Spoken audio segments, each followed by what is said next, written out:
Cepat jadi kenyataan, bahkan nyosot ke wong liya dadi kenyataan, atau kemudian aku nanti pengen cucuku kayak gini gampang jadi kenyataan. Itu ada implikasi positifnya nggak Pak? Iya, jadi pertama itu kalau masih berkaitan dengan orang lain itu permana. Permana. Iya. Sebab kalau tadi kan kalau sudah pranawa itu kan kaitannya kan memaafkan, ya, tulus, legowo, ya, ikhlas, kaitannya dengan itu. Ya, tapi kalau kita masih awas kamu kalau ngelawan aku uripe nggak enak. Nah, ini permana. Permana, ya. Ya. Semua dukun itu menggunakan permananya. Ya. Sebab kalau dia sudah punya pranawa, nggak mau mencampuri orang lain itu. Ya. Orang yang pranawanya tinggi itu hanya memberi jalan. Jadi bukan untuk ngatasi orang, tapi untuk memberikan jalan. Beda loh ya. Jadi ngatasi orang ini gini, ada orang bilang, wah saya sakit mungkin kena santet. Datang ke dukun. Nah, ini permana yang dipakai oleh dukun itu. Ya. Nah, tapi kan ini tujuannya tidak baik. Iya, tapi dia utang. Nah, jadi permananya itu utang, ya, utang kepada orang yang itu dukunkan dan utang kepada lingkungannya. Jadi di situ sama kan, ada orang kaya, ada orang karena itu memang tabungannya banyak, tapi ada kaya karena mendapat kepercayaan untuk dapat utang lebih mudah. Ya, tapi nanti akhirnya kan berbeda. Kalau utang ada tagihan. Tapi kalau sudah punya deposito sendiri nggak ada tagihan kan itu. Ya. Nah, ini jadi kita pun jangan mudah ya. Aku bisa begini berarti Jadi orang yang sudah punya pranawa dan permananya gede itu hanya memberikan jalan.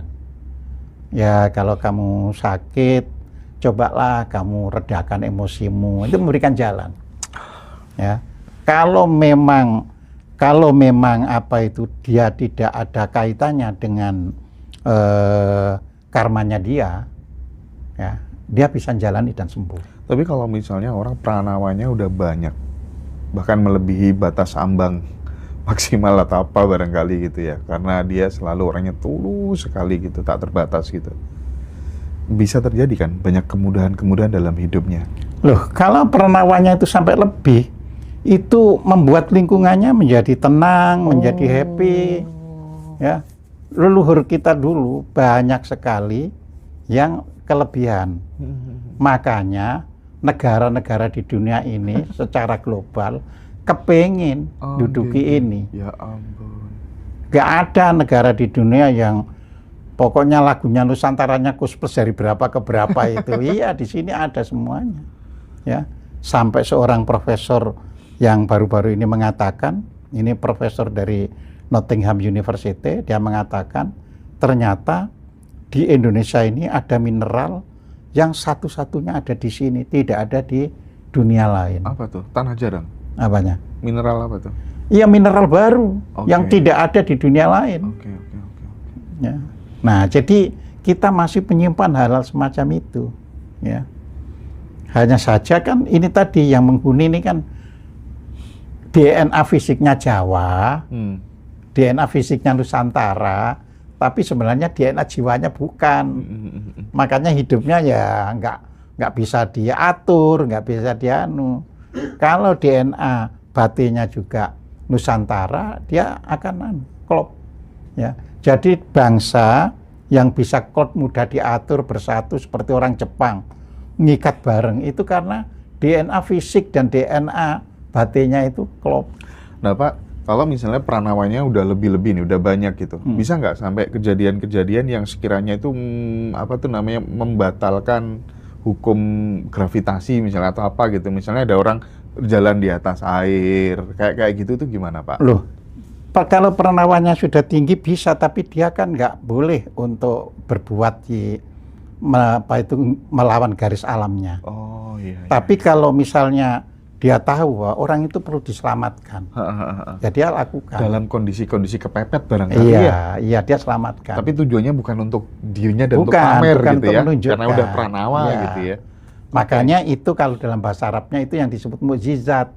Jadi dia bisa dipraktekkan orang itu tapi gak bisa diminta. Kamu begini. Itu tidak berarti tidak bisa karena dia memang nggak boleh. Ya.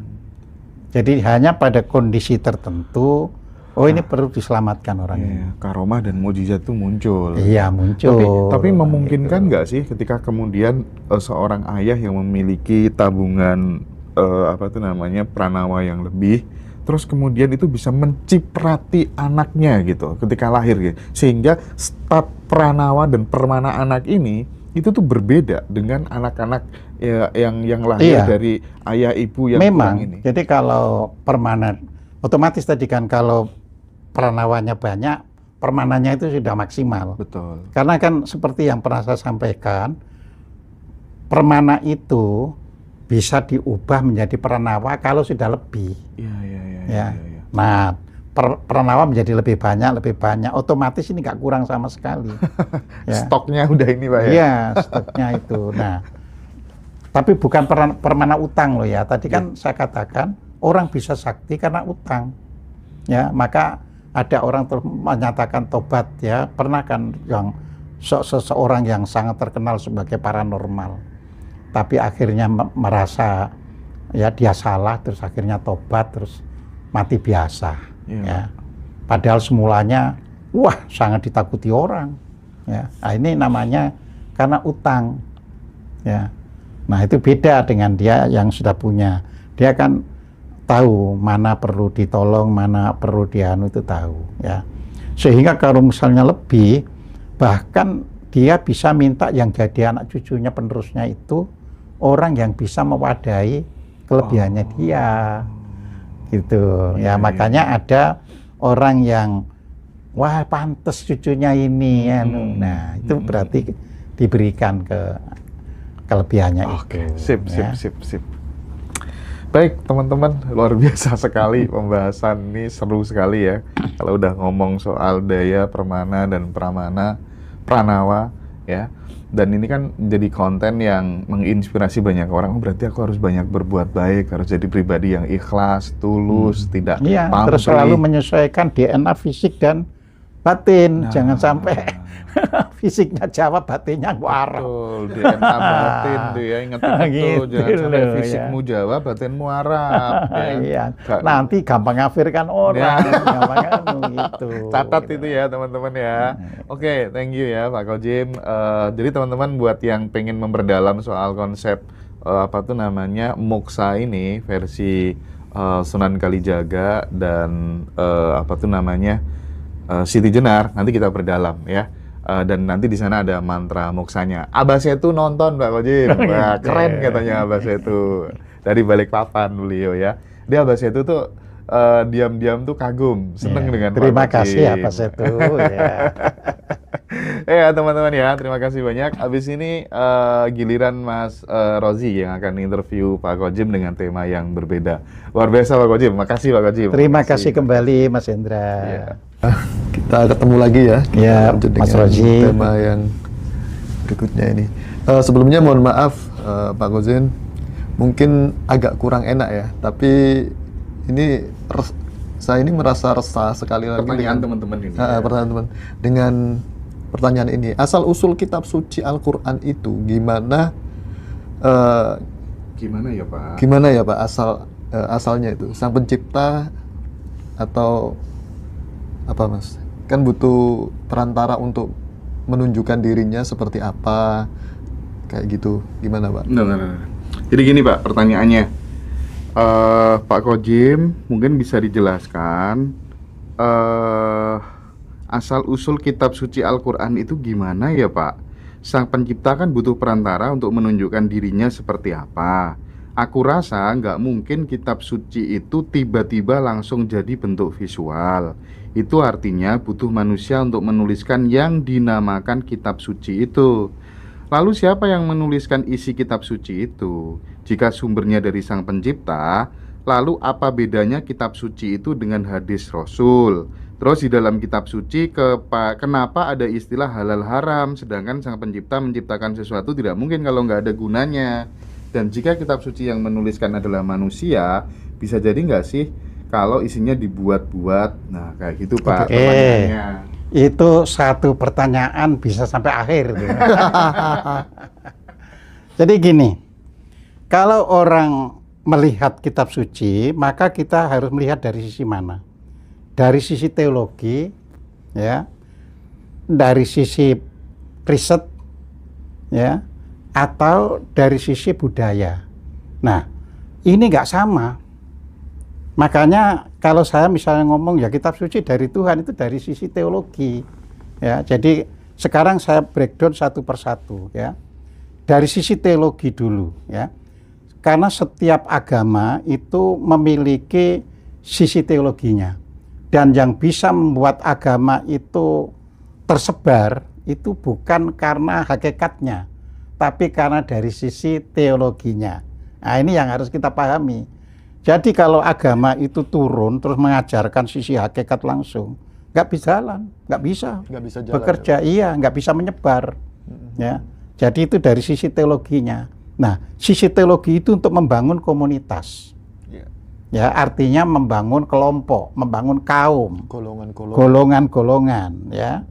Nah, baik golongan kaum atau apapun namanya itu akan nanti digunakan untuk negara, untuk membangun pemerintahan.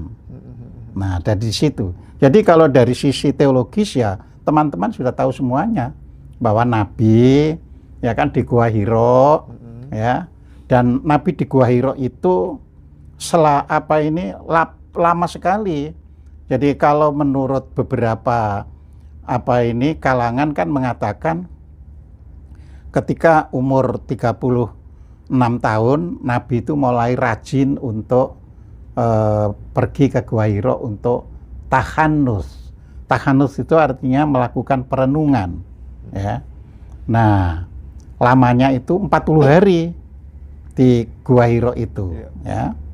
Kemudian ketika pada tahun ke-6 dan itu usia Rasulullah masuk usia 40 tahun, nah disitulah baru datang sosok, ya.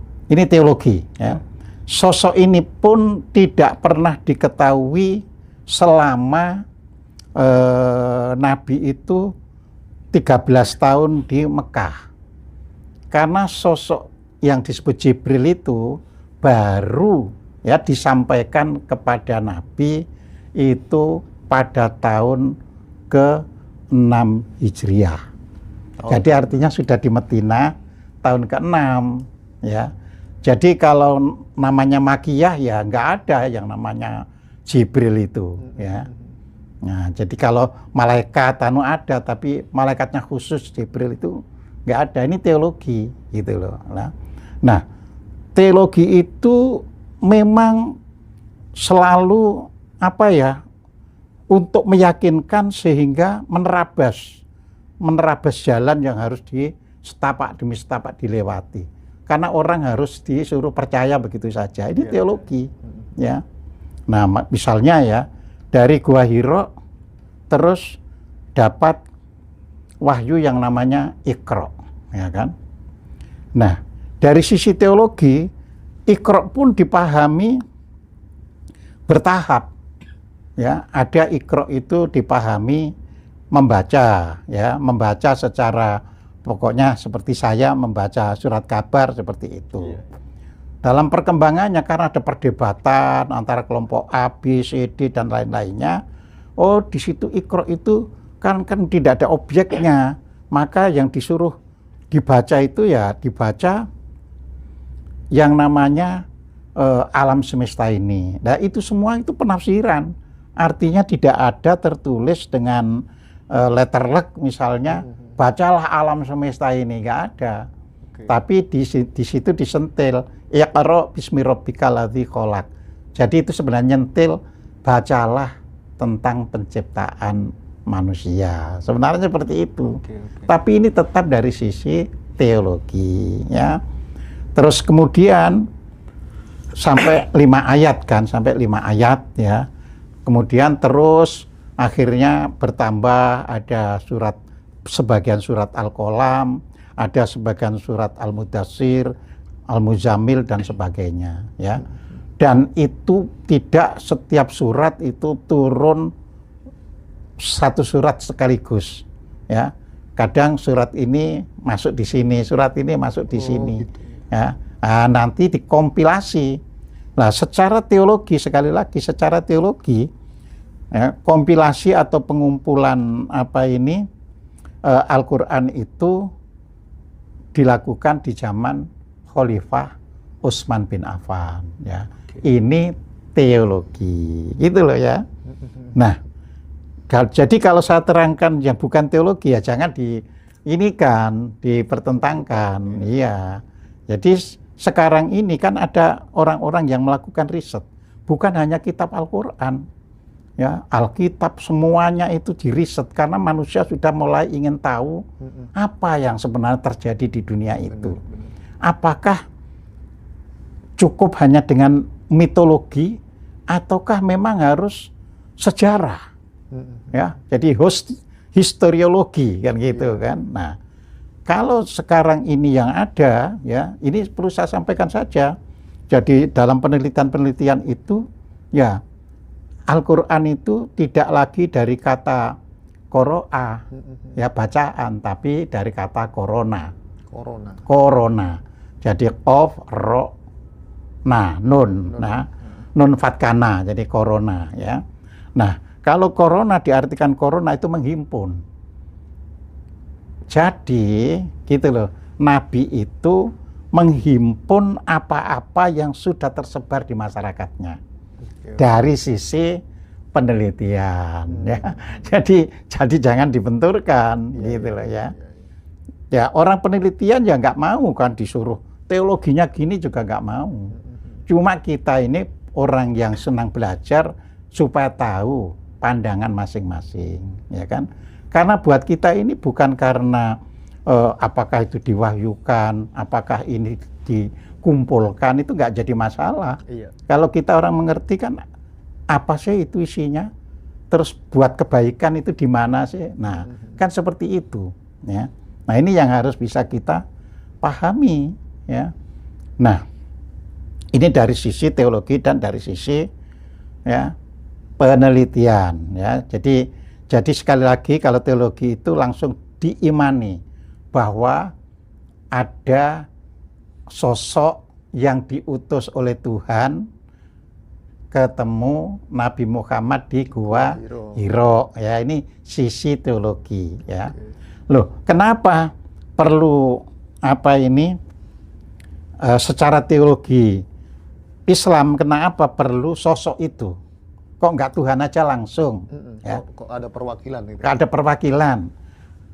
Ini disebabkan dalam teologi Timur Tengah, ya, itu artinya bukan terbatas pada bukan terbatas pada Nabi Muhammad, artinya pada nabi-nabi sebelumnya juga, gitu loh ya. Kan Tuhan itu ditulis juga di dalam Al-Quran surat 42 ya ayat 11 ya, yang di situ dikatakan bahwa laisa kamislihi syai', Tuhan itu tidak bisa digambarkan seperti apapun, ya. Nah, itulah butuh sosok karena Tuhan sendiri itu nggak bisa digambarkan. Nah, jadi perlu orang yang bisa digambar, kan gitu kan. Oh, sosoknya itu gede ini ya. Jadi seperti itu. Ya, kemudian dalam surat Al-An'am surat 106 ya. Di situ surat 6 ayat 106 ya, itu di situ dikatakan bahwa Tuhan itu melihat segala sesuatunya tapi dia tidak terlihat oleh segala penglihatan. Nah, jadi disitulah perlu sosok, ya. Tapi teologi itu juga tidak bisa dibenturkan teologinya Timur Tengah dengan teologi Jawa, ya, tidak bisa dibenturkan, ya. Ini sesuatu yang beda, ya. Beda, ya. Ini kan pertanyaannya kan Al-Quran berarti Arab, ya. Jadi teologi Arab itu memang memerlukan sosok. Mengapa? Karena secara geografis kehidupan bangsa Arab itu di dalam kondisi yang kering, ya, tidak banyak tumbuhan, ya. Jadi di situ diperlukan sosok, ya. Oleh karena itu, secara jujur, ya, siapa sih yang bertapa di Arab itu? Ya nggak ada, ya. Ya, makanya ada yang menduga Nabi itu secara DNA keturunan Jawa, kan gitu kan? Karena hanya orang yang DNA batinnya itu Jawa yang seneng di gua-gua seperti itu, ya. Jadi orang Arab nggak ada, setelah Nabi menyebarkan agama Islam pun tidak ada, ya kan? Ya sudah, semuanya serba duniawi, ya. Karena semuanya serba duniawi, maka secara teologi yang dirumuskan ya syariat. Karena secara duniawi, material, ya itu. Nah, dalam teologi ini pun terus orang membagi dari sisi yang syariatnya, ya kan, yang literalnya dan yang gaibnya, ya. Jadi oleh karena itu Al-Quran kalau dari sisi syariatnya, dari sisi yang literal, itu seperti yang pernah saya sampaikan, ini para ahli loh mengatakan jadi hanya sekitar 5%, ya, ayat-ayat Al-Quran itu yang bisa dipahami secara harfiah atau literal. Ya. Yang 95% perlu menggunakan penafsiran, pentakwilan, ya. Nah, ini perlu. Nah, apa bedanya pentakwilan dan penafsiran? Nah, ini kita harus tahu juga. Kalau penafsiran itu satu ayat bisa ditafsirkan yang berbeda mungkin oleh 100 orang. Ya, aku nafsirkan begini, ini nafsirkan begini. Makanya tafsir itu tidak bisa diabsolutkan. Sayangnya kita yang beragama ini kan menganggap apa yang diajarkan oleh gurunya itu langsung diabsolutkan. Iya, benar banget. Ya, sehingga ya tabrakan dengan penafsiran orang lain, gitu kan. Nah, tafsir berbeda dengan takwil, ya. Kalau takwil itu adalah, ya, sesuatu isyarat yang real, ya, dan jadi. Misalkan Nabi Yusuf, ya. Nabi Yusuf itu kan mengatakan ketika raja itu bilang bermimpi, ya, 7 ekor sapi yang kurus menelan, ya, 7 ekor sapi yang gemuk, apa maknanya? Nah, Nabi Yusuf tidak menafsirkan tapi mentakwilkan, ya. Ya, jadi takwil itu artinya menuju yang sebenarnya. Mendekati. Iya. Bukan, menuju yang sebenarnya, ya. Jadi kalau mendekati itu tafsir. Tafsir, ya. Iya, ya sisi sini dekat tapi berbeda kan yang dekat dari sisi sini. Oke. Gitu loh, ya. Nah, Nabi Yusuf mengatakan, oh itu akan terjadi, ya, musim kering, ya, 7 musim kering yang akan menghabiskan segala produksi yang diperoleh selama 7 musim yang subur itu. Ya, maka kalian harus mulai bisa menyimpan produk itu, jangan diboros-boroskan. Dan itu terjadi, gitu loh, itu takwil. Nah, yang di masyarakat ini kan pada umumnya kan yang tafsir, ya, bukan yang takwil, ya. Jadi seperti itu. Jadi Nabi Yusuf juga mentakwilkan orang yang dipenjara bersama dia, ya, oh kamu begini, ya, mimpinya begini tapi ditakwilkan begini, dan betul kan takwilnya kan, oh kamu bakal dipecat, ya dipecat, ya. Jadi di situ. Jadi bukan mimpinya dia dipecat terus dipecat, tidak. Mimpinya A tapi Nabi Yusuf bisa mengatakan bahwa mimpi itu Anda akan dipecat. Ya. Nah, yang lainnya mimpi juga dijawab, mimpimu itu Anda akan tetap diangkat sebagai pegawai, ya. Nah, ini takwil, ya. Nah, di dalam beberapa ayat yang paling mudah dicari itu adalah surat Ar-Rum surat 30 ayat 58. Di situ dinyatakan bahwa di dalam Al-Qur'an itu, ya, diberikan tiap-tiap perumpamaan bagi segala sesuatu.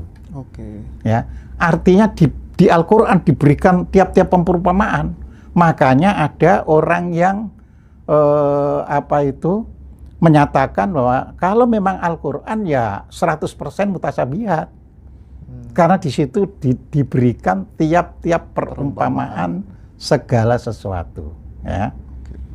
Jadi semua mutasyabihat. Oleh karena semua mutasyabihat itu, kalimat tauhid la ilaha illallah pun tetap dipahami berbeda dengan orang yang secara harfiah gitu loh. Ya. Jadi nggak ada ayat yang tidak bisa dimaknai di baliknya. Ya, jadi di situ. Nah, Al-Qur'an juga bisa dipahami, jadi bukan ditafsirkan tapi dipahami sebagai bentuk-bentuk yang berbeda, tapi kalau ditarik ke hakikatnya sebenarnya sama. Contohnya langit. Ya, langit itu kan dalam bahasa Arabnya itu sama'a. Jadi sin, mim, hamzah, ya. Kalau orang menerjemahkan kan itu tinggi, sesuatu yang di atas, ya. Makanya cetakan kita ini di atas lidah kita itu kan ada namanya langit-langit, ya kan. Nah, mengapa orang di antara pelaku, ya, meditasi itu ada yang menekuk atau melipat lidahnya itu ke atas, nempel, ya. Nempel di langit-langitnya itu tujuannya supaya siklus energi itu tidak pernah keluar dari tubuhnya. Oh, ditutup gitu ya. Iya. Jadi seperti itu gitu loh, ya. Jadi ini semua adalah proses. Nah, Al-Qur'an bisa dilihat dari sisi hikmahnya. Ya. Jadi namanya hikmahnya itu ya udahlah, bunyinya apa saya nggak perlu hafal, tapi saya tahu ini maksudnya untuk ini. Nah, itu berarti hikmahnya, ya. Dan di dalam surat Al-Baqarah sendiri, dalam surat 269 juga dikatakan bahwa barang siapa diberi hikmah, maka sesungguhnya ia diberi kebajikan yang besar, ya. Jadi nanti bisa membaca Al-Qur'an itu ngambil hikmahnya saja. Jadi tidak perlu hafal ayatnya. Karena hafal ayat itu tidak menolong kita untuk hidup lebih baik. Iya. Ya. Sekarang malah kebalikannya, Pak. Nah, Tahu bacaannya, hafal Al-Qur'annya, tapi hikmahnya nggak dapat itu. Ya, hikmahnya nggak dapat. Misalnya hanya dipakai untuk menghantam orang, menyesatkan orang dan sebagainya. Padahal bukan begitu, gitu loh, ya. Nah, jadi disinilah kita harus bisa memahami, ya. Jadi hikmah, jadi satu tadi mengandung, ya, yang literal dan yang perumpamaan atau mutasyabihat. Nah, secara umum yang mutasyabihat itu dikatakan 95% dari ayat Al-Qur'an dan hanya 5% dari yang qot'i, ya. Jadi yang betul-betul bisa dipahami secara ini. Tetapi dari kata-kata perumpamaan di berbagai ayat ada yang menyimpulkan, Al-Qur'an itu ya hakikatnya seluruh ayat 6.236 ayat itu, ya, termasuk Bismillahirrahmanirrahim, ya, itu adalah mutasyabihat semuanya. Karena kalau kita tidak paham, kita akhirnya keliru menjalani hidup yang terpandu di dalam Al-Qur'an itu. Ya. Orang Islam sudah 1400 tahun, ya, membaca Al-Qur'an. Tetapi berapa banyak pertumpahan darah di antara sesama orang Islam. ya, itu kan berarti nggak mengerti Al-Qur'annya. Iya, Ya. Nah, itu seperti itu. Bahkan sampai sekarang juga masih Lah, seperti itu. iya, maksudnya 1400 tahun ya, sampai hari ini kan gitu kan. Oke. Ya, nggak pernah bisa. Terus masing-masing klaim benar tapi bunuh orang, ya, menyesatkan orang, mengkafirkan orang. Padahal kalau sudah memahami hakikat, kita nggak berani ngafir-ngafirkan orang itu. Karena orang yang mengafirkan orang, ya, itu dia sendiri menjadi kafir. Dan contoh menjadi kafir itu dia akhirnya gampang kalap, sedikit-sedikit kafirkan orang karena sudah kalap. Ya, jadi di situ, ya. Itu tandanya dia kafir. Jadi kalau ada orang meskipun kelihatan berserban dan apa, begitu menyesatkan orang, akhirnya dia itu tersesat. Karena tersesat itu setiap hari kerjaannya ya, kamu sesat gitu, ya. Jadi nggak tahu lagi yang benar itu, gitu loh, ya. Jadi gitu, makanya hati-hati, ya, para netizen yang mendengarkan ini, jangan sekali-kali menyatakan kafir, ya, karena dia nanti hidupnya sehari-hari kafir. Oke. Jangan menyesatkan orang, karena dia sehari-hari nanti tersesat, ya. Nah, bagaimana orang yang tahu? Misalnya ada orang katakanlah tersesat. Kalau orang ngerti, alim, ya diberi tunjuk, Mas, ini loh jalan sing bener itu. Iya. Nah, jadi seperti itu, bukan kamu tersesat masuk neraka, bukan begitu, ya. Jadi ini harus kita pahami. Ini saya sampaikan karena banyak sekali orang tidak paham, ya. Nah, begitu pula, ini belum nyentuh mengapa ada halal haram loh ya. Iya. Ya, makanya tadi saya katakan pertanyaan itu sudah. Nanti silakan Anda bagi-bagi 15 menit, 20 menit gitu ya. Tapi ini penting supaya tahu semuanya ya. Nah, Al-Qur'an itu sendiri ya bisa dipahami yang tertulis ya. Makanya orang Jawa kalau memahami yang tertulis itu disebut sebagai kitab garing, kitab kering. Ya. Namanya kitab kering tidak terlalu banyak gunanya. Ya, itu seperti daun yang aking, daun kering, tidak banyak gunanya. Ya. Nah, sedangkan yang di dalam dada itulah yang disebut kitab teles atau kitab basah. Ya. Loh, apa ada itu di Al-Qur'an? Ada. Itu pada surat 29 ayat 49 ya. Nah, di sini kalau kita baca ya, saya melihat gini itu saya sendiri hafal, cuma supaya orang mau buka HP-nya ya, mau buka HP-nya Siap. ya, saya tuntun. Jadi di situ itu buka HP ya, terus buka Al-Qur'an tentang surat 29 ya, ayat 49 ya. Nah, di situ namanya surat Al-Ankabut ayat 49.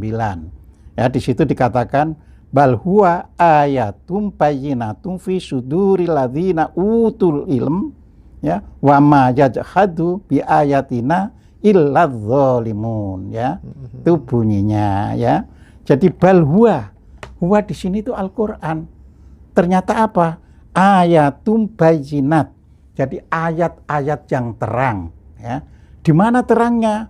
Fi suduril ladzina utul ilm.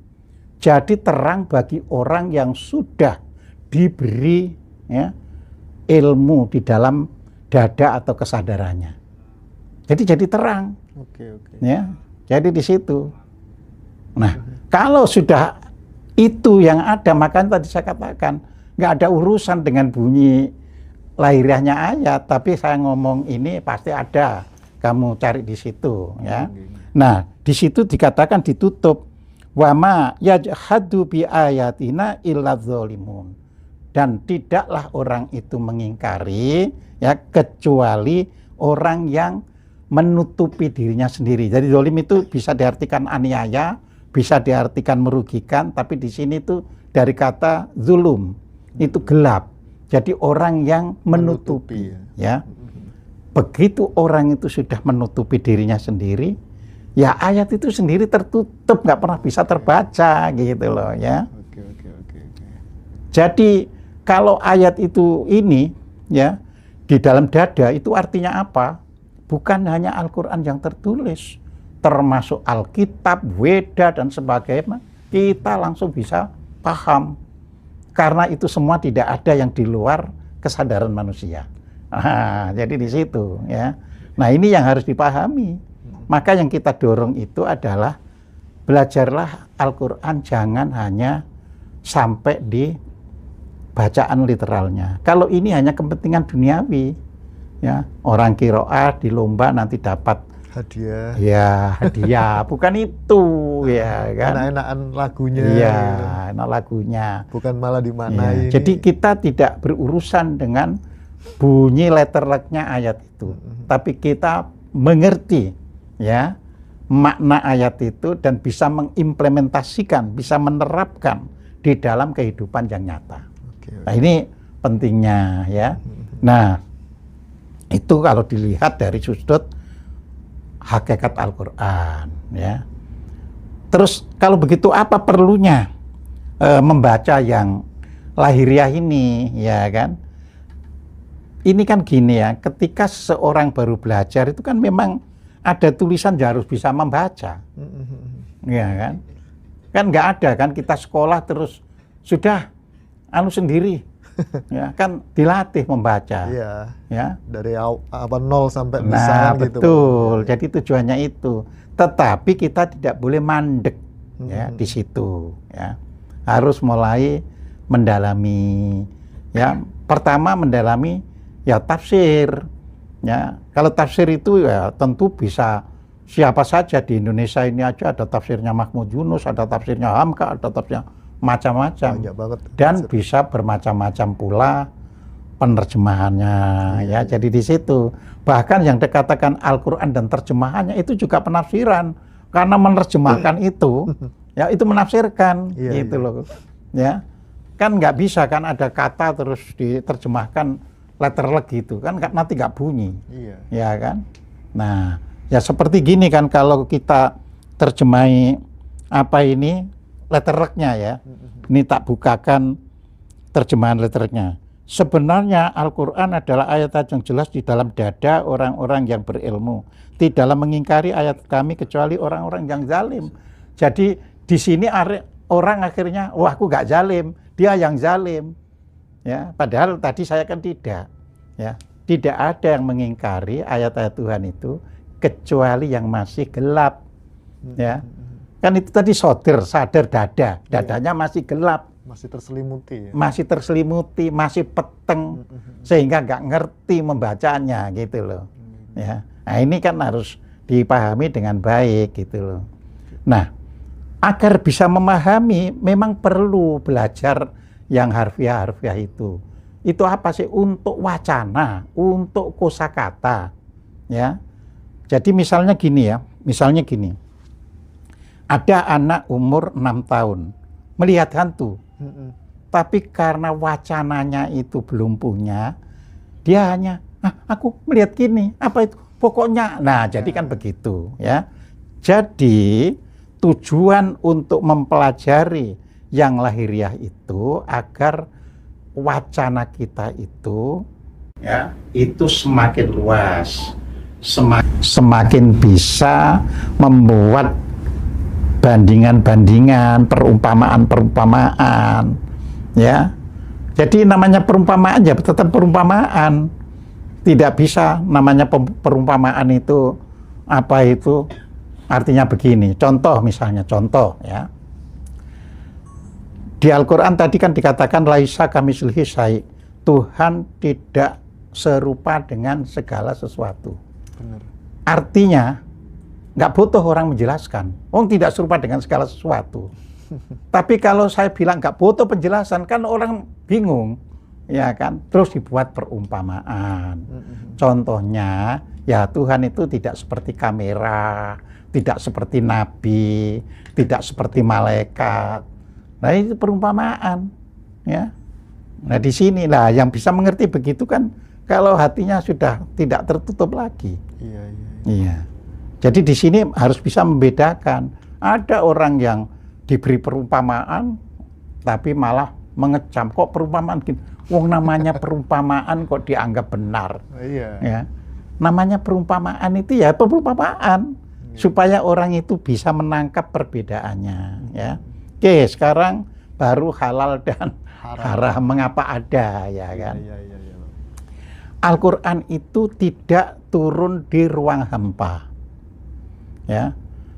Jadi seandainya Al-Quran itu turunnya di Jawa, akan berbeda dengan yang ada di Timur Tengah. Timur Tengah. Ini yang harus dipahami, gitu loh, ya. Makanya berkali-kali saya ingatkan pada surat Ibrahim, surat 14 ayat 4, ya. Itu penting untuk bisa memahami, oh iya ya, ternyata terikat dengan ruangannya, ya. Jadi kalau kita lihat surat Ibrahim, ya, ayat 4, supaya saya bisa menjelaskan kata-katanya ini, kita lihat dulu, ya. Nah, jadi kita lihat di sini, ya. Di sini dinyatakan dengan kalimat Arabnya wama arsalna. Jadi artinya apa? Kami, nah itu kami, kami tidak mengutus, ya, min rasuli, dari seorang rasul pun, ya, illa bilisani qaumihi, kecuali dengan lisan, dengan bahasa sastra dan budaya kaumnya, ya. Jadi Al-Quran ini bunyinya begini karena kaumnya kaum Arab. Bukan makanya juga menggunakan bahasa Arab, ya. Bukan di Jawa. Kalau Jawa mungkin ya bahasa Jawa. Bahasa Jawa sudah pasti. Karena supaya lebih tegas lagi kan terus bunyinya begini kan. Liyubayyina lahum. Jadi tujuannya agar Rasul itu bisa menjelaskan dengan bahasanya itu kepada kaumnya. Ya, gak mungkin kan orang Arab dijelaskan orang Jawa kan susah nanti kan gitu loh, ya. Pripun. Iya. Kalau dijelaskan orang Arab, Pak. Iya, ya tambah bodoh. Gitu loh, ya. Karena di sini berbagai macam ilmu sudah ada. Ya, terus dijelaskan oleh ilmunya yang lebih rendah. Gitu loh, ya. Nah, di sini kan dikatakan fayutillah mayyasha wa yahdi mayyasha wa huwal azizul hakim. Jadi artinya Allah membiarkan. Jadi bukan Allah itu menyesatkan, Allah membiarkan orang itu tersesat. Karena apa? Orang tersesat atau tidak itu karena kemauannya sendiri, bukan dibuat oleh orang lain, ya. Ya, mau sesat monggo. Itu ada nanti di surat An-Naml, ya. Jadi itu ada. Jadi mau bersyukur monggo, mau sesat monggo, ya kan. Allah sudah memberikan, ya. Nah, di sini kita harus bisa membedakan Allah sebagai provider yang memberikan dengan kita sebagai pengguna. Jadi tidak boleh pengguna itu ngeklaim, ya, bisa karena dirinya sendiri, tidak bisa. Mau sendiri iya, tapi bukan karena dirinya sendiri, ya. Nah, misalkan kan di surat Shad, ya, surat 37 ayat 96, di situ kan dikatakan Allah khalaqakum, Allah menciptakan kamu, wa ma ta'malun, dan apa yang kamu kerjakan. Itu maksudnya fasilite untuk bisa kamu mengerjakan itu saya berikan, itu sudah saya fasilitasi. Tapi saya fasilitasi kamu gunakan untuk bunuh orang, bukan Allah loh. Kamu menggunakan dengan kemauanmu, dengan nafsumu untuk bunuh orang. Nah, di situ. Ya. Nah, di sini harus bisa memahami antara makna sebagai provider dengan pengguna, ya. Ya, provider itu ya kayak yang sekarang punya wifi pusatnya dan sebagainya, kan. Starlink. Iya, Starlink. Iya, terus kita tinggal pakai kan. Mau dipakai apa saja, nonton porno, nonton apa, ya kan. Tergantung kan. Ya, tergantung. Mau nonton yang baik-baik tergantung, ya kan. Jadi seperti itu. Kayak ini ya Pak ya, orang yang bawa pisau buat apa namanya, ngirisin bumbu nasi goreng kan positif. Kalau kita buat nyongkel pintu kan maling namanya. Iya, nah makanya sudah pernah saya jelaskan ya di Ngaji Roso ini, akan tetapi manusia itu terjadi saling bertemu. Nah, ketika saling bertemu ini tentu ada yang membawa oleh-oleh. Ya, misalkan ketika orang Arab berdagang ke sini, ya dia kan tetap bawa oleh-olehnya ya Al-Qur'annya. Ya, terus supaya banyak teman, dia nyampaikan gini loh ajaranku ini.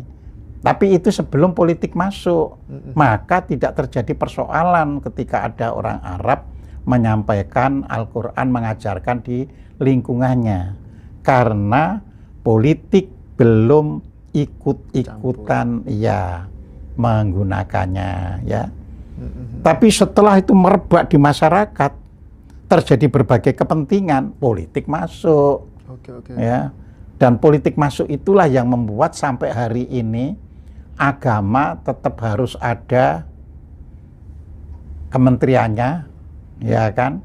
Agama tetap harus masuk di dalam kolom KTP-nya. Ya. Kalau itu bebas, ya, apakah kita bisa bebas? Bisa. Kalau suatu saat kita sudah betul-betul merdeka. Jadi kalau kita tidak bebas itu karena kita belum merdeka. Ya. Kalau kita memang sudah betul-betul merdeka, sudah nggak perlu lagi agama dicantumkan di kolom agama, itu sudah merdeka. Karena tidak perlu kan orang sudah merdeka itu untuk mengintimidasi orang, ya kan? Tidak perlu orang yang merdeka itu juga hidupnya tercekat oleh kondisi yang berbeda. Berarti tolak ukur merdeka itu ya salah satunya hilangkan menteri kita agama. Kita bisa mengaktualisasikan. Jadi kita disebut merdeka ketika kita sudah bisa mengaktualisasikan diri kita sebagai dokter yang melakukan dokter dengan baik, diri kita sebagai guru yang menjadi guru yang baik, ya tidak lagi tergantung AIU sesuai jadi profesi kita masing-masing. Iya, profesi kita, ya. Nah, jadi di situ. Nah, jadi akhirnya agama dipakai sebagai itu. Tapi kan kita sulit terus menyalahkan kalau gitu orang Jawa tidak perlu beragama Islam, kan tidak bisa begitu. Karena kehidupan sosial itu dibangun melalui jaring-jaring kehidupan, ya. Jadi kita ya sudah, mosok kita mau menyalahkan mbah kita, ya kan tidak ada mbah kita, tidak ada kita. Benar. Jadi tapi jangan kebacut, ya orang Jawa kan ada kata kebacut kan, kebablasan, keterlaluan. Oke, Islam kita terima, tapi sesuai dengan bunyi ayat. Harus kontekstual dengan lingkungan hidupnya. Dengan kultur yang ada. Yang ada. Jadi sesuai dengan bunyi tadi kan, kecuali dengan bahasa kaumnya. Lah kaumnya ini kaum Jawa, ya jangan digunakan kaum yang lain kan gitu kan. Ya ini yang harus dipahami dengan baik ya. Nah, makanya di situ juga dikatakan ya kan, bagi yang mendapat petunjuk ya silakan ya. Jadi di situ. Jadi dan memberi petunjuk kepada siapa yang menghendakinya. Mayasa itu menghendakinya, bukan dikehendaki. Ya, karena Allah itu sudah memberikan fasilitas. Udah, kamu kepengen apa? Sesat, monggo tak kasih. Ya kan, tapi tanggungan dewe hasilnya. Ya kan? Kamu kepengen dapat petunjuk, ini saya kasih. Ya. Jadi seperti itu. Lah kalau dikehendaki Allah kan nanti jadi wayang yang tidak berfungsi. Iya. Ya. Kalau dikehendaki Allah kita boleh bunuhi orang, aku dikehendaki Allah kok. Sendiko dawuh. Iya, sendiko dawuh kok. Korupsi boleh mau dikehendaki Allah kok, kan gitu. Ibarat wayang dan dalang kan. Iya. Jadi kita diberi kehendak, tapi kita difasilitasi untuk bisa berkehendak. Nah, kitanya yang bertanggung jawab. Segala konsekuensinya atas pilihan kita. Ada konsekuensi, ada pilihannya. Terus sekarang itu tadi kan karena Al-Quran itu turun ya pada ruang geografis tertentu, bukan semuanya, pada ruang geografis tertentu, ya. Apa jadinya? Ya ada yang tidak boleh kan, orang itu di wilayah itu begini begitu. Ya, nah larangan itulah disebut haram, ya kan? Jadi di situ. Jadi jangan dilakukan. Nah, terus apa? yang baik maka disebut halal, ya kan. Tapi kan untuk menghadapi halal haram itu tidak bisa seperti menghitung kelereng di dalam ini mangkuk, ya kan. Tetap harus dihitung betul, harus dicermati, ya, kelereng ini supaya tidak jatuh gimana, ya. Makanya terus seperti bunyi apa ini haram misalnya makan babi yang ada di surat Al-Maidah ayat 3 atau di surat Al-An'am ayat 145, di situ ada keterangan kan, boleh bagi yang terpaksa, ya. Nah ini pun nggak bisa dilawan, itu nggak boleh ngada-ngada, enggak, bunyinya memang begitu kok. Bunyinya begitu. Ya boleh yang terpaksa. Dan Ya itu kan? enak loh rasanya, Pak. Iya, ya kan. Nah, itu kalau makna lahiriah loh. Iya, iya. Ya, mengapa ada orang yang sudah betul-betul ya jalani makrifat tapi dia makan babi misalnya, ya. Karena dia sudah tahap makrifat itu begini, makanya nggak boleh dilawan dengan yang syariat tadi. Itu kan larangan itu bukan larangan fisiknya. Jadi jangan makan daging babi, artinya apa? Hidupmu itu ya jangan kau penuhi dengan sifat-sifat babi, kan seperti itu. Tabiat-tabiat babi. Tabiat-tabiatnya, bukan bendanya, kan gitu kan. Ya, Ini nah yang itulah perlu. kalau sudah, tapi kan di sini dikacaukan antara yang syariat, yang anu. Ya, makanya saya selalu jangan, kalau yang masih syariat ya udahlah, jalani aja syariat dengan baik, ya kan. Ya, orang yang marifat pun nggak akan, orang yang marifat loh ya, bukan tahu ilmu makrifat, yang marifat pun nggak akan tergini, aku makan babi boleh kan? Nggak akan gitu loh, ya. Karena saya itu juga punya guru yang melakukan gitu, tapi nggak berani di hadapan orang. Nggak perlu dipublish. Ya, karena nggak perlu dipublik gitu loh, ya. Jadi suatu hari dia kedinginan, ya. Suatu hari karena kedinginan dia butuh whisky, ya. Karena whisky itu kan beda dengan bir, kan sedikit aja kan panas itu kan. Iya, iya. Nah, jadi minum itu, ya. Sesuai kultur mungkin, Pak, ya. Iya. Dengan kita Ya. apa gitu. Minum itu, tapi dia hanya bilang kepada teman dekatnya yang sama-sama guru kan gitu kan, ya. Tapi aku gak berani, ya minum di luaran kan gitu kan, ya. Ya, jadi inilah disebut mengapa tadi dalam suluk linglung semua ini yang syariat itu adalah tata krama, ya. Namanya tata krama ya nggak ada kaitan langsung dengan alam gaib, ya, namanya tata krama. Ya, alam gaib ya harus lewat dengan cara yang gaib, gitu kan.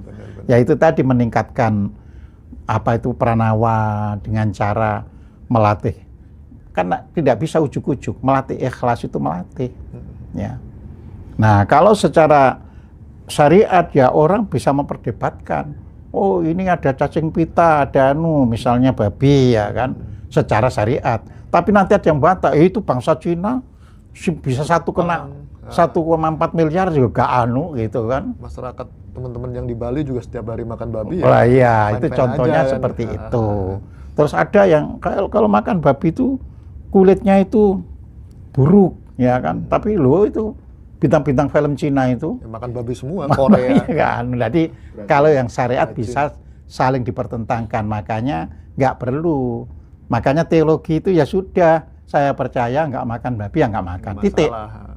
Yang mau makan ya silakan. Iya, yang mau makan kita nggak urusan, karena itu personal. Personal. Gitu. Jadi kita itu dalam hidup itu, dalam tata krama itu harus bisa memahami yang personal dan harus bisa memahami yang publik. Oke, Ya. oke.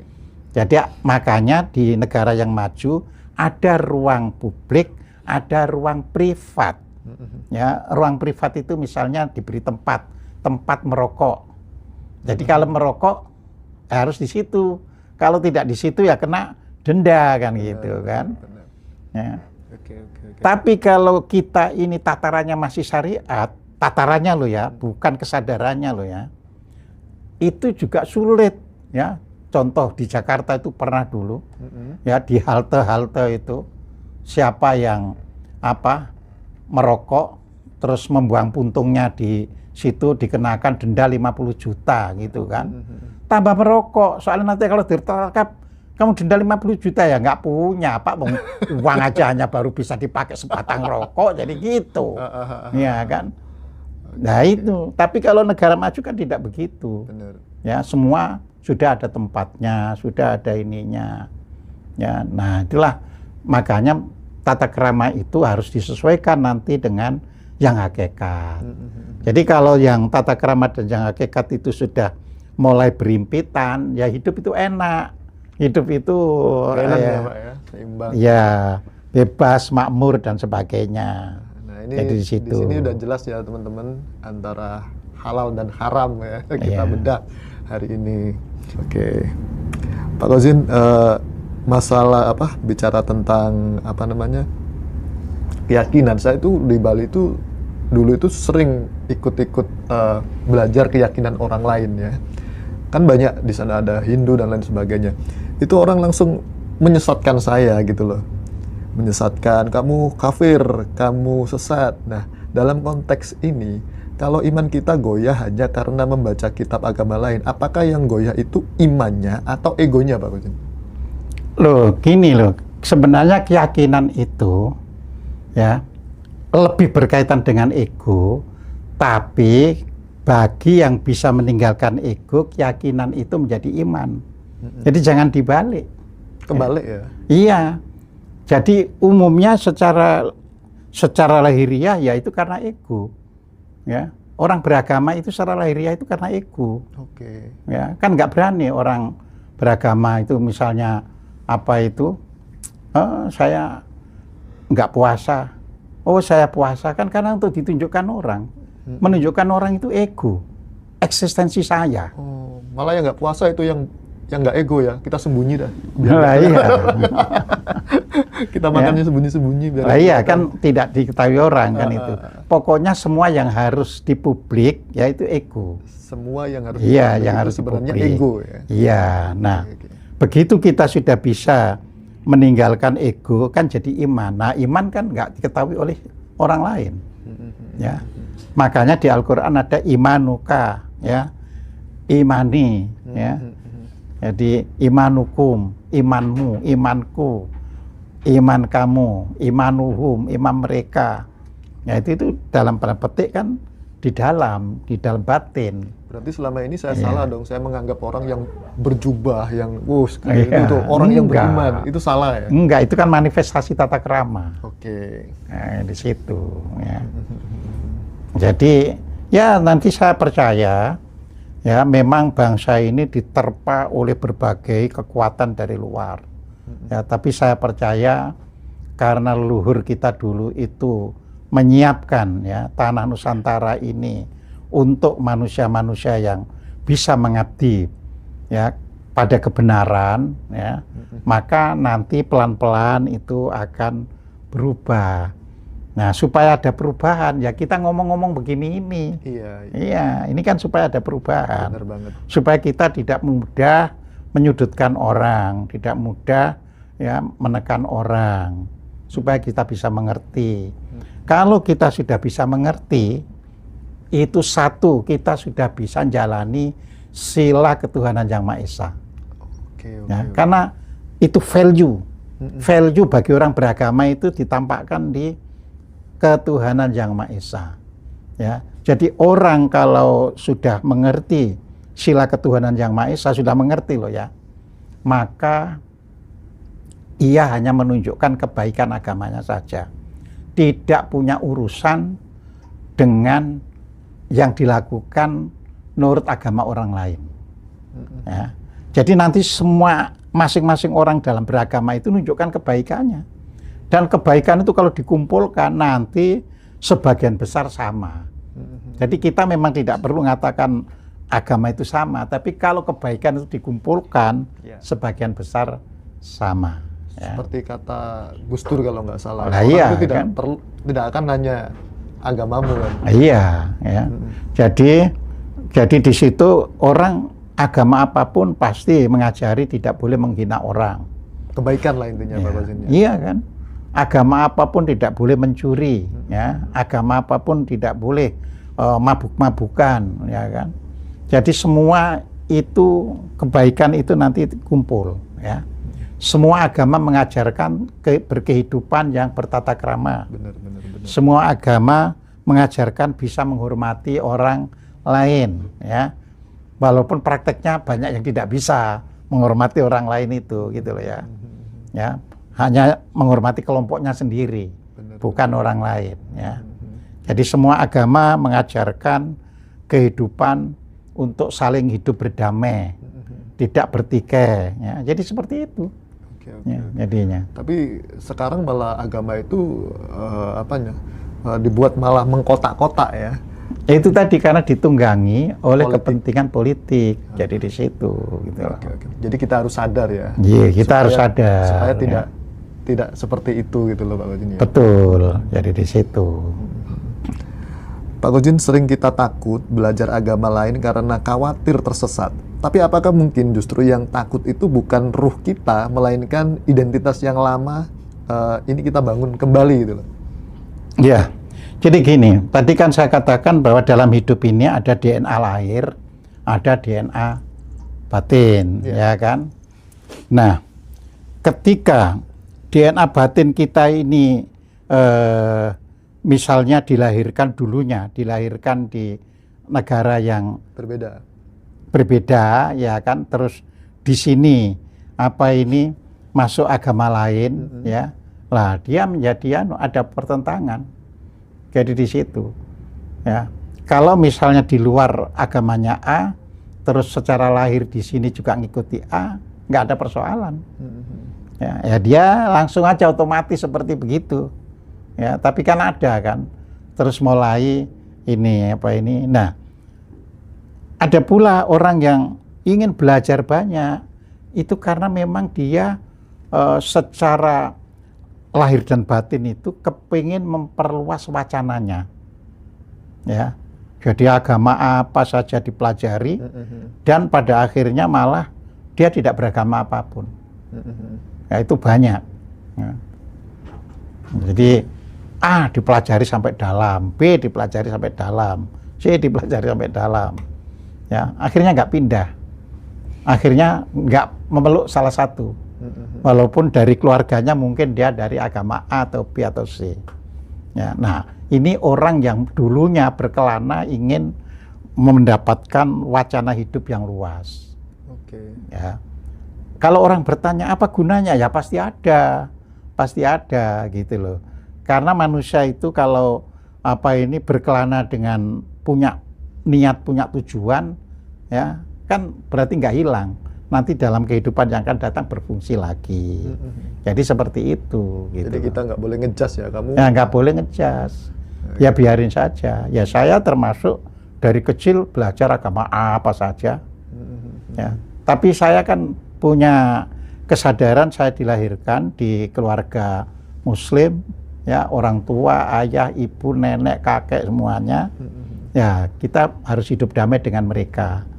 Jadi nggak perlu ngubah agama, tapi mengerti semuanya. Benar. Akhirnya bisa menghargai siapapun. Itu yang paling penting, Pak Gojin. Iya, jadi di situ. Saya di Surabaya biasa. Saya pamit pada ibu ketika masih SD, SMP begitu. Mau apa? Ke kelenteng Buddha. Untuk apa? Untuk cari buku. Jadi saya kalau ke kelenteng ya, atau ke pura dan sebagainya di Surabaya itu bukan untuk datang, tapi untuk cari bukunya. Iya. Dan itu biasanya dikasih. Gitu. Saya kan bilang, saya murid SMP agama Islam, tapi ingin tahu ini dikasih. Jadi seperti itu gitu loh ya. Keren. Kan yang sana juga senang kan, supaya kita ini tahu anunya dia seperti gitu ya. Jadi seperti itu ya. Bahkan bukan hanya tentang agama, bahkan di Surabaya itu ada konsulat Amerika, ya, ada juga konsulat Uni Soviet pada waktu itu, ya, belum Rusia, Uni Soviet. Datang juga dikasih majalah-majalahnya banyak. Jadi agar mengerti, meskipun tidak jadi orang komunis, tapi mengerti sebenarnya apa. Ya, ternyata setelah kita belajar macam-macam itu ada beda antara pengetahuan yang diberikan dan praktek di lapangannya. Itu selalu terjadi seperti itu. Ya, kalau kita misalnya mempelajari kitab-kitab komunis gitu, mempelajari anunya ya tujuannya kemanusiaan. Tapi nanti di prakteknya bisa beda tergantung kondisinya gitu loh ya. Ya. Jadi semua itu gitu, makanya menambah wawasan itu perlu supaya bisa melihat mana yang di dunia praktek, mana yang hakikat. Ya. Nah, kalau hakikat nggak ada masalah, belajar apa saja. Jadi di situ. Tapi masyarakat kita terlalu prematur, dikit-dikit langsung kamu kalau belajar itu kafir. Lah, karena memang ya kita harus baca, jangan nyalakan masyarakat kita. Jadi ini alam ini digiring, ya. Jadi alam orang-orang luhur itu, wah orang ini supaya bisa sadar, biar masuk dulu ke negeri ini. Karena di sinilah terjadi pertemuan segala macam hal. Iya, benar banget. Ya kan, nanti bisa belajar. Jadi di situ. Nah, memang ada yang baru tahap belajar. Orang yang biasa tahap belajar itu ingin mempraktekkan. Ya, kayak orang baru belajar silat, pengen menunjukkan kemampuan silatnya. Ya kan, tapi yang sudah bannya itu sudah tinggi, ya. Ada yang menggunakan ban merah apa tinggi sekali, bukan merah. Biasanya sudah merah jambu atau apa itu tinggi sekali. Atau kalau karate ban hitam, nah, ada yang sudah ban hitam dan 7 misalnya, ya malah dia diam, tidak banyak menunjukkan itu. Tapi yang baru sabuk-sabuk awal kan. Ngumpulin orang di jalan-jalan. Jadi kita juga harus tahu masyarakat memang dalam kondisi begitu. Dan itu di Indonesia ini untuk dididik. Karena Indonesia inilah nanti tempat perubahan. Maka kita harus sabar melihatnya. Ini tempat perubahan. Gitu loh. Ya, dunia lain nggak bisa jadi tempat perubahan karena orangnya sudah stuck. Ya. Dan di sini tuh masyarakatnya fleksibel ya, Pak? Tuh iya, makanya apa saja kan masuk. Ini tempat perubahan. Kalau yang lain itu sudah stuck. Ya, misalnya kita hidup di Norwegia. Stuck karena apa? Iklimnya dingin. Ya, kita nggak bisa lagi kan menerapkan seperti yang di iklim panas. Tapi kalau kita ingin menerapkan, jadi bersinggungan dengan orang lokalnya yang sudah biasa ya hidup seperti itu. Tapi kalau di sini kan enggak. Di sini ini memang tempat perubahan. Nah, tempat perubahan itu tidak enaknya ketika di masa transisi. Gitu loh. Pasti ya. ada gejolak di situ ya. Penuh gejolak, macam-macam terjadi. Ya, tapi nanti setelah mulai mapan baru. Nah, kalau apa ini kan gini, seperti yang sudah saya sampaikan kan, kita ini menuju zaman istilahnya itu kebangkitan kesadaran besar. Jadi akan ada Qiyamatul Sugro, ada Qiyamatul ya Kubro ya. Jadi Sugro sama Kubro. Nah, Sugro ini adalah kebangkitan perorangan. Personal ya. Iya personal. Tapi nanti di sini bakal terjadinya kebangkitan besar. Ya. Nah, makanya dikocok di sini ini dengan berbagai macam aturan dikocok terus. Berarti tempat kita ini tempat untuk meramu sebenarnya. Iya meramu. Ya. Nah, nanti sambil lahir ya generasi yang sudah moksa-moksa itu banyak lahir. Ya. Nah, lahir kembali bukan untuk menyempurnakan dirinya, tapi untuk menunjukkan ya buah dari alam moksa itu. Keren. Nah, jadi di situ. Jadi kita akan terbangun jadi negara yang seperti yang dikatakan di dalam wayang kulit, negeri kang kaiko adi dasa purwa loh, kayak begitu itu, ya kan, panjang punjung ya, nah dan seterusnya. Iya. Pak Qasim, dalam perjalanan spiritual, apakah mengenal keyakinan lain bisa menjadi cermin untuk melihat diri sendiri lebih jernih atau seperti apa? Mungkin? Enggak. Jadi spiritual itu memang kita ini sudah ada jalurnya. Sudah ada jalurnya? Loh, sudah ada jalurnya. Kan tadi setiap orang itu punya misi. Ya kan? Punya misi. Lah orang berguru itu kan siapa tahu sejalur dengan misinya. Jadi di situ ya. Makanya orang Jawa dulu tidak pernah melarang orang berguru ke tempat lain itu. Ya. Tidak dipermasalahkan. Ya? Tidak dipermasalahkan. Bagus, selalu yang diajarkan kalau kamu berguru yang tuntas. Maksudnya berguru kepada si A, tuntas. Terus nanti berguru kepada yang lain. Nah, nanti akan ketemu mana yang cocok dengan spiritualnya. Ya, jadi di situ. Karena apa? Karena ketika orang yang sudah sampai pada bumi sukma, ya, kan saya pernah membahaskan di sini yang 7 lapis kesadaran itu kan. Nah, kalau sudah sampai pada bumi sukma, itu akan meninggalkan berbagai jalan, kecuali jalan dirinya sendiri. Ya, tapi kalau masih di bawah itu, bumi sukma itu yang ke-6. Kalau masih ke-5, 4, apalagi tambah 3 dan 2, ya, itu belum menemukan jalan buat dirinya, maka ya ikut-ikutan. Kayak orang bingung kan, bes ikut sana aja. Jadi seperti itu. Ya. Terus ada yang bisa diyakinkan oleh orang yang diikuti, sehingga misinya sendiri malah hilang. Jadi seperti itu, gitu loh ya. Jadi kita dorong justru orang supaya bisa banyak belajar, sampai akhirnya menemukan jalan yang paling cocok buat dirinya. Ya. Jadi kebenaran itu kan apabila itu cocok buat dirinya, bukan buat orang lain. Ya, kebenaran orang lain ya cocok buat orang lain itu, gitu loh ya. Sama dengan makanan, kan ada yang alergi, ada yang tidak. Padahal kalau secara agama itu disebut makanan yang halal, tapi tetap ada teman saya begitu ikan laut, nggak mau. Kenapa? Gatal-gatal semua. Nah, berarti kan padahal kalau ditinjau makanannya kan dia makanan halal. Iya kan? Kalau dia Islam ini makanan halal. Tapi tubuhnya ternyata tidak ngikuti Islam yang tadi kan gitu kan. Nolak gitu. Ada nggak mau makan daging. Padahal umumnya daging itu penuh gizi gitu kan. Tapi ada.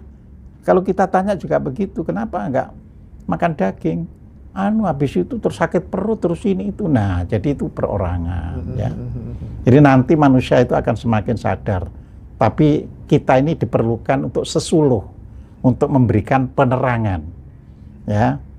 Jadi memberikan penerangan supaya orang lain pada akhirnya bisa membuat obornya sendiri. Bukan obornya orang lain. Nah, jadi di situ. Iya, obornya sendiri. Ya. Jadi kalau obornya orang lain, mengikuti orang lain kemana? Padahal kesasar akhirnya gitu loh ya. Jadi obornya sendiri. Nah, jadi guru yang benar itu hanya memberikan penerangan, bukan mendoktrin. Ya. Iya, tapi memberikan penerangan. Nah, lalu bagaimana nih Pak? Banyak kan sekarang kita lihat fenomena-fenomena yang ketika kita tidak sama dengan si A, ketika kita tidak setujuan dengan si A, akhirnya, kamu kafir, kamu. Nah, fenomena ketika kita cepat memberi label sesat, apakah itu lahir dari kejernihan hati atau dari ketidaksiapan menerima keluasan Tuhan itu sendiri? Bukan, karena dia masih di lapisan emosi. Ya, jadi lapisan emosi itu sudah saya terangkan kan. Manusia itu pertama lapisan fisik, ya. Ya, kalau Jawanya itu berarti bumi retno. Terus kedua, dia lapisan emosi, tapi ini dalam klasifikasi reptil. Ya, buminya disebut bumi kalbu atau reptil. Ya, reptil itu apa? Kalau itu cocok ya diambil, kalau tidak cocok ya dia lari. Ya. Nah, ketiga itu bumi jantung. Nah, ini yang buruk, tambah lebih buruk, lebih tinggi tapi lebih buruk. Karena dia selalu menjudge yang berbeda dengan dirinya, kafir, sesat, buruk, masuk neraka, ya, masuk nerakanya sudah dikatakan well, ya. Jadi seperti itu, ya. Dia tidak bisa menghargai orang yang berbeda dengan dirinya, ya. Nah, jadi seperti itu. Jadi itu karena titik perkembangan emosinya masih mandek, masih di situ. Jadi belum bisa melewati ini. Sama dengan pesawat terbang kan, kalau masih di bawah awan itu masih penuh goyangan. Ya, kalau ingin tidak ada goyangan ya Lebih tinggi lagi. lebih tinggi dari awan. Mungkin ini yang terakhir ya. Yang menjadi haji tanpa berhaji itu gimana? Orang bisa Menjadi haji tanpa berhaji. Oh iya, ya sama, tinggal melihat dari sisi syariat atau dari sisi ya gaibnya atau dari sisi hakikatnya, ya kan? Kalau dari sisi syariat itu ya orang harus mengikuti seperti apa adanya.